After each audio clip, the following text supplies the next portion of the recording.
ವಿಶ್ವ ಅಂತಾರಾಷ್ಟ್ರೀಯ ಯೋಗ ದಿನಾಚರಣೆ ಹಿನ್ನೆಲೆಯಲ್ಲಿ ಮೈಸೂರಿನಲ್ಲಿ ಬೇಸಿಗೆ ಅರಮನೆ ಮುಂದೆ ಯೋಗಾಭ್ಯಾಸವನ್ನು ಮಾಡಲಾಯಿತು.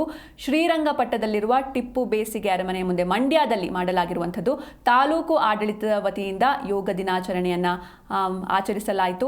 ಕ್ಷೇತ್ರದ ಶಾಸಕ ರಮೇಶ್ ಬಾಬು, ತಹಶೀಲ್ದಾರ್ ಪರಶುರಾಮ್, ಸಿಪಿಐ ಬುಜಿಕುಮಾರ್ ಸೇರಿ ಅಧಿಕಾರಿಗಳು ಜೊತೆಗೆ ಶಾಲಾ ವಿದ್ಯಾರ್ಥಿಗಳು ಕೂಡ ಈ ಕಾರ್ಯಕ್ರಮದಲ್ಲಿ ಭಾಗಿಯಾಗಿದ್ದರು. ವಿವಿಧ ಬಗೆಯ ಆಯಾಮದ ಯೋಗ ಮಾಡುವ ಮೂಲಕ ಅಂತಾರಾಷ್ಟ್ರೀಯ ಯೋಗ ದಿನಾಚರಣೆಯ ಆಚರಣೆಯನ್ನ ಮಾಡಲಾಯಿತು.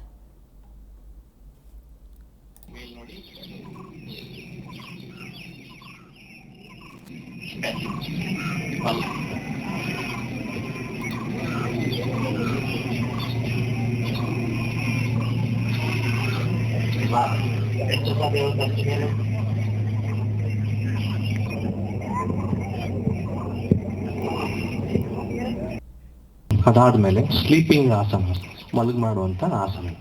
ನಾವೀಗ ಏನ್ ಮಾಡೋಣ, ತಾಡಾಸನ. ಎರಡು ಸ್ಟ್ರೈಟ್ ಇರಬೇಕು. ನಿಮ್ಮ ಎರಡು ಕೈಗಳು ಪಕ್ಕದಲ್ಲಿರಲಿ. ಎಕ್ಸ್ಪ್ಯಾಂಡ್ ಮಾಡಿ ಭುಜನ.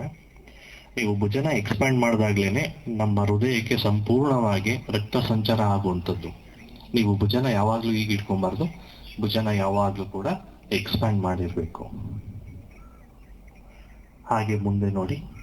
2, 3, 4, 5, 6, 7. Yes, relax. ಮುಂದಿನ ಆಸನದ ಹೆಸರು ಪರ್ವತಾಸನ ಅಂತ. ಅದನ್ನ ಮಾಡೋದು ಹೇಗೆ ಅನ್ನೋದನ್ನ ನಾನು ಹೇಳ್ಕೊಡ್ತೀನಿ.